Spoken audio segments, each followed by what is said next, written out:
Xudodan qo'rqsa, zaklat qaytarib beradi deysiz. Qo'rqmasa olib qoladi deysiz. Endi nafaqat to'yxonada, masalan, mashinadami, nimadir olgan taqdirda ham yoqmadi yoki bu yoqda pul yutib olmay qoldida, aka shunaqa biroz vaziyat qaytib berish kerak. Ha, qaytarib bermaydiganlar ham bor ekanda, bo'ldi, zaklat kuydiz, baraka qilavering, baraka qilavering.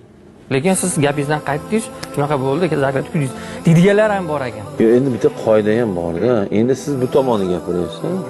Shuni ikki xil tomoni bo'lsa, shuni tushuntirib bering. Bu tomon deganda, masalan, siz sotyapsiz, men olyapman. Hozir siz sotuvchini gapiryapsiz.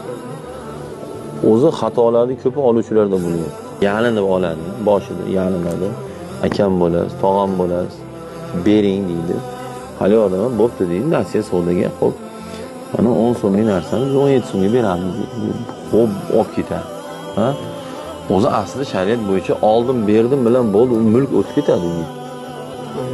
Olib ketgandan keyin 1 oy o'tadi, 2 oy o'tadi, 5 oy o'tadi, endi keladi endi. Ha desa, shu narsangizni endi olmaydigan bo'ldi. U uning narsasi emas u. Sen oldim, berdim deding, u seni narsang endi. Ha, olmaydigan bo'ldingizmi? Ha, olmaydigan bo'ldi. Olmaydigan bo'lsangiz nima bo'ladi endi?